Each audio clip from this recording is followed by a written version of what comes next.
Hi, I'm Lucas from Green Garden Future, and before I get into today's video, I would like to acknowledge the Worimi and Awabakal people, the traditional custodians of the land that I am on today. I'd like to pay my respects to elders past, present and emerging, and to country itself. I would also like to acknowledge that the land that I am on today has been stolen and has never been ceded. I would also like to pay respect to the sustainable practices and traditions that First Nation people have practiced for millennia here on this country. In today's video, I'll be outlining some of the environmentally friendly practices that I've implemented in my life from my research. Where have I been doing my research? I've been doing my research using a variety of different environmentally friendly books or books that are promoting environmental practices, and also been scouring the internet to save, hopefully, yourselves a bit of time by being able to introduce potentially some of the practices that I've learned and started using in my household.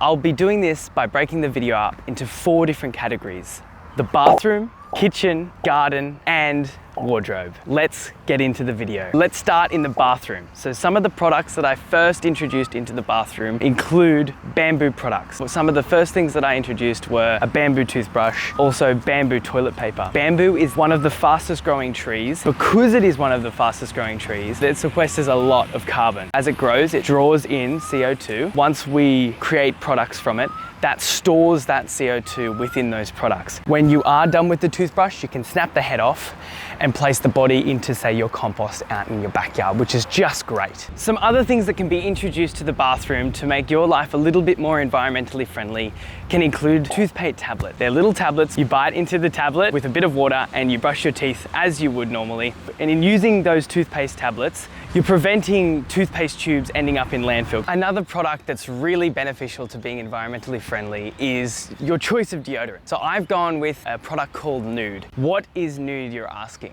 What a name. Nude, spelled N-U-U-D, is a form of deodorant that comes in a package that's made from completely sugarcane. So what does Nude do to help the planet? So one, it's made from sustainable material. The chemicals used in it aren't harmful and are all natural. It's all natural product. It's got recycled material boxing when it's shipped to you, and also it's made from sugarcane, which can be composted. So after use, you can throw this into your compost and it will break down, which is great. Another thing that you can introduce to your bathroom, and something that I've introduced, is buying bath soap bars instead of bar soap that comes out of bottles. It prevents a bottle having to be made, which is great. Sort of increases your waste management skills, in turn also helping our environment. Also, purchasing shampoo and conditioner from places like Scooped, or places where you can bring a jar or your own squeezy bottle that you've used from other shampoos, you can bring them to these places and get shampoo and conditioner weighed out and pay for it, and then you've just prevented having to buy another bottle, and so you can use the shampoo and conditioner freely, knowing that you haven't had to buy another bottle that you have to then throw out afterwards. You're reusing it. Reusing is absolutely key. Okay, so now that's just a few things that I've introduced in my bathroom to make myself a little bit more environmentally friendly. So now let's head on to the kitchen.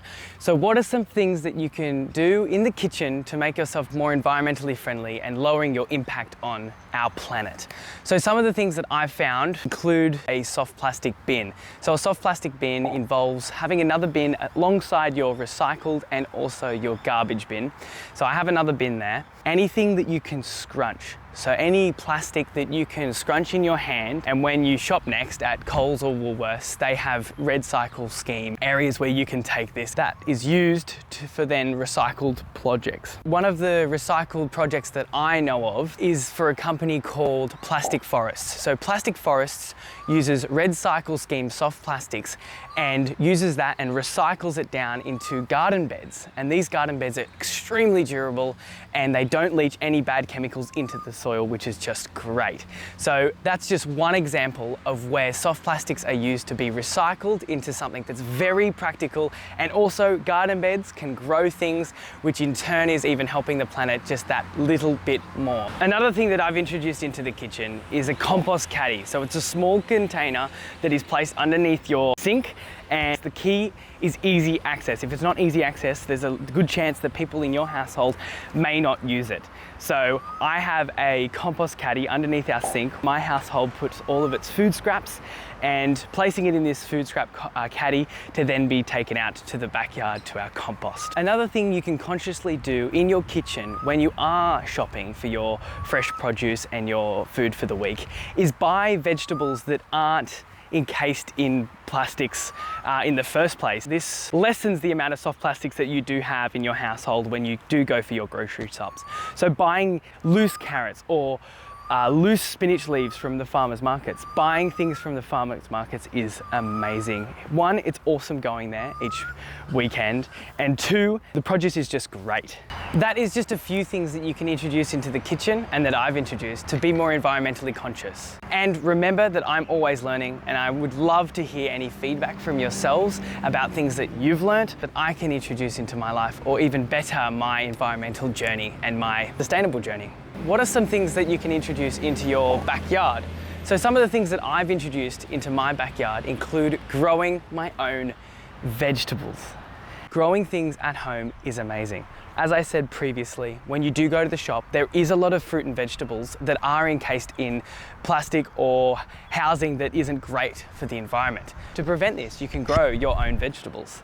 And in the process of growing your own vegetables, think of when you are at the grocery shops and you do walk down, say, the lettuce aisle. A good proportion of that lettuce is usually encased in soft plastic. I've started growing lettuce in my backyard. It lasts me weeks and weeks and weeks from even just the one lettuce growth. But I do have a variety of different lettuces, and I grow a lot of lettuce because I have a house of 4, and using things like lettuce, it prevents you having to buy lettuce that is in soft plastic. So connected to that compost caddy that I do have in my kitchen, I have a compost bin in my backyard. So I have a compost bin in my backyard. To source a compost bin, you can make your own, which there will be videos on how to do that at some point. I actually went on Gumtree and Facebook Marketplace, and there is a lot of secondhand compost bins available on there. Another great addition to your backyard is a worm farm. I was able to find a recycled worm farm at Bunnings, but I'm sure if you search on Gumtree, Facebook Marketplace, you'll be able to find secondhand worm farms. So how can you be more environmentally friendly in a place such as your wardrobe? One, buying secondhand. So going to op shops. One, it is super cheap, and two, it gives a second life to any garments. And so once you've used it to your fullest potential, then you can send it back to the op shops, and then it can be used for someone else. So it creates a bit of a circle, which is great. We want to be upcycling, and we want to be using those garments as much as possible. So an example of op shop products is what I have on today. The shirt is from an op shop, and also the jeans are from an op shop. It's super cheap. Buying stuff at op shops, you can find some really amazing clothes at op shops. Definitely check it out. Alongside buying things secondhand, another thing you can do is be very considerate about what material is going in to make the products that you're going to buy.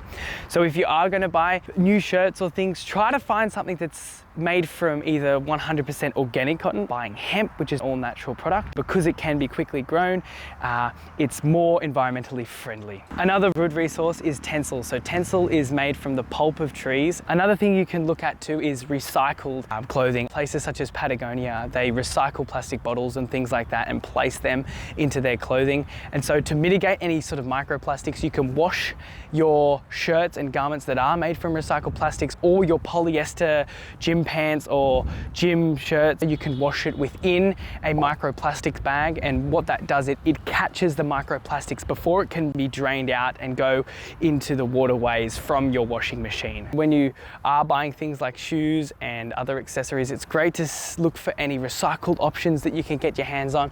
So here I have a pair of Good Citizens, which is a pair of sunglasses that's made from one full recycled plastic bottle. They're made here in Sydney, and they're sent carbon neutrally, so they offset the carbon by planting trees. Offsetting isn't the most perfect thing, but it is at least something until we have more electric transport options that are charged by renewable energies. So these sunglasses are fully modular, so if any part of it breaks, you can get it repaired, and that repair is recycled, so it's more recycled bottles out of our waterways and out of landfill. And so this company, one, I really like the style of the glasses. 2, they can be repaired super easily, and 3, it sort of is a recycled material, so it's creating that circle. These are just some of the things that I've introduced into my life to try to mitigate some of the impact that I have on this planet. And so I really hope you've enjoyed this video, and if you found it useful, that's incredible. That's all I want to, that's why I'm here, this is why I'm making these videos. I want to find a way of compiling information that can be helpful and just sort of showing my journey so that potentially this could inspire yourselves to be more environmentally friendly. So please, if there's anything that you've implemented in your life to become more environmentally friendly, whack it down in the comment section, or check out my Facebook page where you can share articles or videos, and so where we can actually all collaborate and we can all learn from each other. So I really hope that you have enjoyed this video, and I look forward to creating more and learning more on my journey and our collective journey to become more environmentally friendly and more sustainable.